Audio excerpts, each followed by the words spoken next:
అధికారంలోకి వచ్చాక సంవత్సర కాలం అవుతున్నా ప్రజలకు ఇచ్చిన హామీలని నెరవేర్చకుండా ఈరోజు రెడ్ బుక్ రాజ్యాంగం అంటూ కక్ష సాధింపు చర్యలకు మాత్రమే వాళ్ళు ఏ విధంగా కన్ఫైన్ అవటమే కాకుండా ఈ రాష్ట్రాన్ని దాచుకుంటూ ఇంకా ఈ రాష్ట్రాన్ని అప్పుల్లో ముంచేస్తుంటే ఈ రాష్ట్రాన్ని కాపాడుకోవాలి, ఈ రాష్ట్ర ప్రజలకి అండగా ఉండాల్సిన బాధ్యత ప్రజా పార్టీ అయిన వైఎస్ఆర్ కాంగ్రెస్ పార్టీకి ఉంది. కాబట్టి ప్రజల తరఫున ఈ రోజు ఏదైతే ఈ కూటమి ప్రభుత్వం ప్రజలకి వెన్నుపోటు పొడిచి సంవత్సరం అవుతుందో ఈ జూన్ 4ని వెన్నుపోటు దినంగా మా నాయకుడు జగన్మోహన్ రెడ్డి గారు అనౌన్స్ చేయడమే కాకుండా ఈ రోజు రాష్ట్ర వ్యాప్తంగా ప్రజలకి అండగా ర్యాలీలు చేసి అఫీషియల్స్ కి మెమరాండం ఇచ్చి అది ప్రభుత్వానికి అందజేసి వాళ్ళు ఇచ్చిన హామీలని వాళ్ళ మేనిఫెస్టోని నెరవేర్చమని డిమాండ్ చేస్తున్నాం.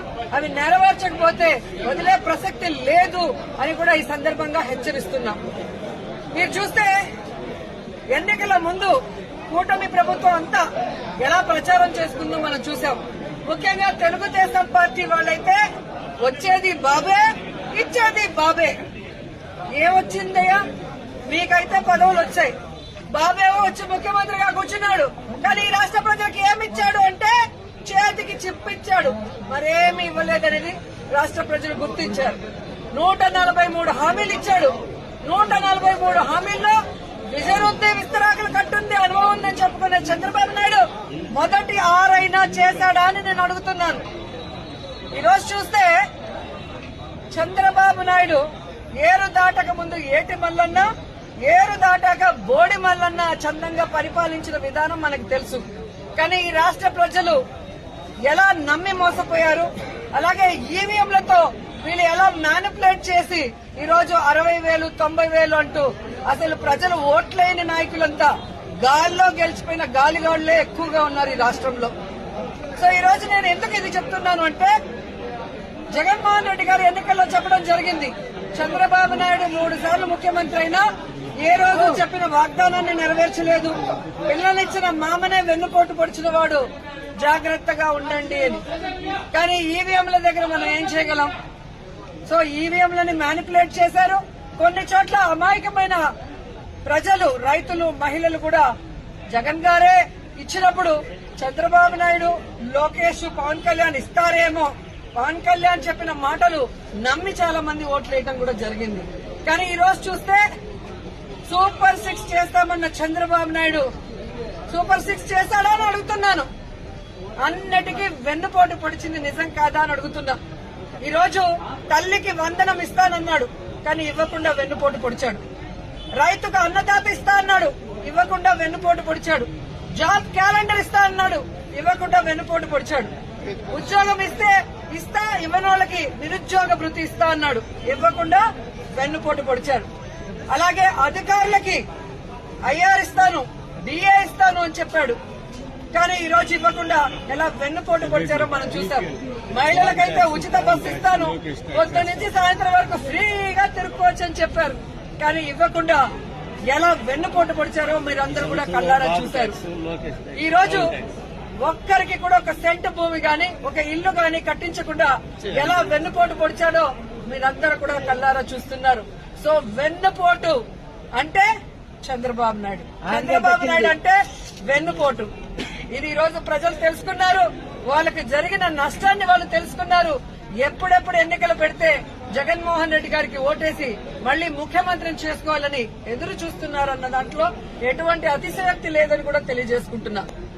మొదటిసారి ముఖ్యమంత్రి అయిన జగన్మోహన్ రెడ్డి గారు తాను ముఖ్యమంత్రి అయిన రోజుకి చంద్రబాబు నాయుడు ఖజా ఖాళీ చేసి ఖజానాలో 100 కోట్లు మాత్రమే పెట్టినా ఆయన పెట్టిన అప్పులన్నీ తీర్చి జగన్మోహన్ రెడ్డి గారు ఇచ్చిన ప్రతి వాగ్దానాన్ని నెరవేరుస్తూ వెల్ఫేర్ డెవలప్మెంట్ 2 కళ్లగా ముందుకు వెళ్లాడు. జగనన్న దిగిపోయే రోజుకి 7,000 కోట్ల రూపాయలని ఖజానాలో పెడితే సిగ్గులేని కూటమి ప్రభుత్వ నాయకులు ఈ రోజు ఖజానా ఖాళీగా ఉంది, ఖజానాలో ఏమీ లేదు, ఏం చేయాలో అర్థం కాలేదు అని చెప్పి ఏ విధంగా మొసలి కన్నీళ్లు కారుస్తున్నారో మీ అందరూ చూస్తున్నారు.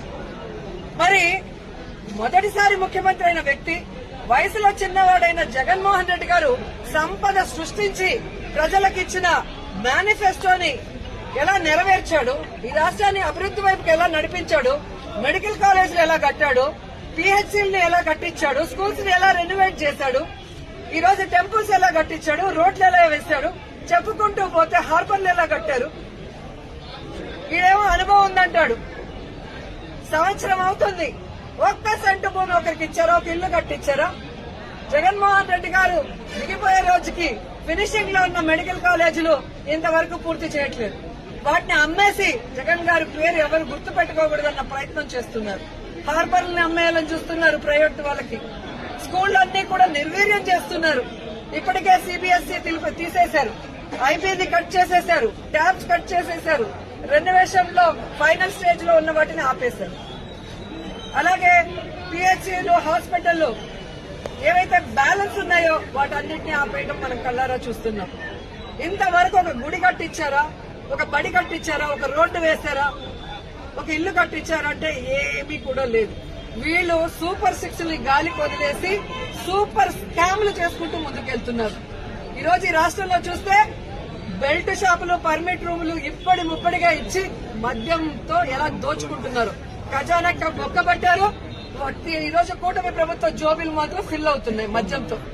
అలాగే ఇసుక మాఫియా, ఉర్సా భూముల mafia, ganja mafia, drugs mafia, ఈ విధంగా ఇష్టానికి తయారయ్యారు. పోలీసులు ఎలా తయారయ్యారంటే రెడ్ బుక్ రాజ్యాంగానికి కాపలా కాస్తున్నారు.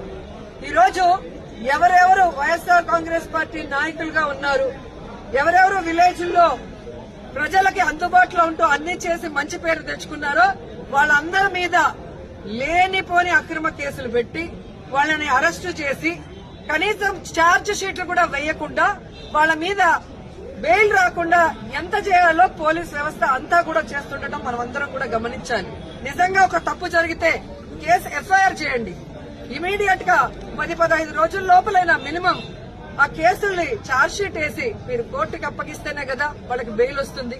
అంటే తప్పుడు కేసులు కాబట్టి ఛార్జ్ షీట్ లో నిజాలు రాయాలి కాబట్టి, తప్పులు రాస్తే రేపు వాళ్ళ ఉద్యోగం పోతుంది కాబట్టి ఈ రోజు తప్పుడు కేసులతో జైల్లో 50 రోజులు, 60 రోజులు, 70 రోజులు మగ్గిపోయే పరిస్థితి వైఎస్ఆర్ కాంగ్రెస్ పార్టీ కార్యకర్తలకి, నాయకులకి కలుగుతోంది. ఎవరైతే ఈ రోజు తప్పుడు కేసులతో జైళ్లకు వెళ్లారో వాళ్ళకి అండగా నిలబడ్డాం. వారందరికీ కూడా ఈరోజు బెయిల్స్ ఇచ్చాం. ఎవరైతే వాళ్ళ మీద అక్రమ కేసులు పెట్టి ఇబ్బంది పెట్టారో ఆ కూటమి నాయకుల్ని గాని, ఆ అఫీషియల్స్ ని గాని వదిలిపెట్టేది లేదు. మీకు రెడ్ బుక్ రాజ్యాంగం ఉంటే మాకు అంబేద్కర్ గారి రాజ్యాంగం ఉంది. అంబేద్కర్ గారి రాజ్యాంగం ప్రకారం న్యాయబద్దంగా మీ అందరినీ కూడా శిక్షిస్తామని కూడా ఈ సందర్భంగా తెలియజేసుకుంటున్నాం. అలాగే మీరు చూస్తే ఈ రాష్ట్రంలో ఆడవాళ్ల మీద ఏ విధంగా అరాచకాలు, అక్రమాలు, రేపులు, దురదృష్టకరం 3 ఏళ్ల అమ్మాయిని కూడా మొన్న మీరు చూస్తే ప్లీనరీ జరిగే ప్లేస్ లో రేప్ చేసి చంపేసి కంపల్లో వెళ్తే ఏ వంట బాగుంది అని మాట్లాడతారు, ఎంతమంది వచ్చారని మాట్లాడతాడు చంద్రబాబు నాయుడు. ఇచ్చిన సూపర్ 6 కి దిక్కు లేదు. 6 శాసనాలు అని చెప్పి సిగ్గు లేకుండా మళ్ళీ లోకేష్ గారు అనౌన్స్ చేస్తారు. పవన్ కళ్యాణ్ ఏమో నాకు ప్యాకేజ్ ఇస్తే చాలు, ఎవడెక్టు వచ్చినా నాకెందుకని. రాష్ట్రంలోనే కాదు పిఠాపురంలో ఆడపిల్లలు రేపైనా పట్టించుకోడు. పిఠాపురంలో ఎస్సీల్ని గ్రామ బహిష్కరణ చేస్తే పట్టించుకోడు. సుగాలి కేసు అన్నారు, ఏమైందో తెలియదు. 30,000 మంది మాయమయ్యారన్నారు. మరి ఆ రోజు ఇంటెలిజెన్స్ వ్యవస్థ నీకు చెప్తే ఈ రోజు కూటమి ప్రభుత్వంలో ఉన్న నీకు ఇంటెలిజెన్స్ చెప్పదా 30,000 మంది ఎక్కడున్నారు? చంద్రబాబు నాయుడు ఎదురుగా నించొని ప్రజలకి వెన్నుపోటు పొడిచిన కట్టప్ అయితే సైడ్ నుంచి పొడిచిన కన్నింగ్ కట్టపులు పవన్ కళ్యాణ్ అండ్ లోకేష్ అని కూడా ఈ సందర్భంగా తెలియజేసుకుంటున్నాను. సో ముగ్గురికి నేను చెప్తున్నా, మీరు ప్రజలకి వెన్నుపోటు పొడిస్తే సైలెంట్ గా వెళ్లే పరిస్థితి లేదు. ప్రజలకి అండగా జగనన్న ఉన్నాడు. జగనన్న వెనక మేమందరం ఉన్నాం. జగనన్న సైనికులుగా మీ ప్రభుత్వం మెడలు వంచుతాం. ప్రజలకు మీరు ఇచ్చిన హామీలు నెరవేర్చేంత వరకు రైతు బాగుంటే రాష్ట్రం బాగుంటుందని నమ్మిన వ్యక్తులు వైఎస్ఆర్ గారు, జగన్మోహన్ రెడ్డి గారు. రైతు బాంధవులుగా వాళ్ళకి కావాల్సినవన్నీ చేశారు. రైతుకు గిట్టుబాటు ధర ఇచ్చారు. రైతుకు పెట్టుబడి రైతు భరోసా ద్వారా రబీకి గాని, ఖరీఫ్ గాని అందించడం మనం చూసాం. అలాగే వాళ్ళ గ్రామాల్లోనే వాళ్ళకి నాణ్యమైన విత్తనాలు గాని, ఎరువులు గాని, వ్యవసాయానికి సంబంధించిన పనిముట్లనన్నీ కూడా రైతు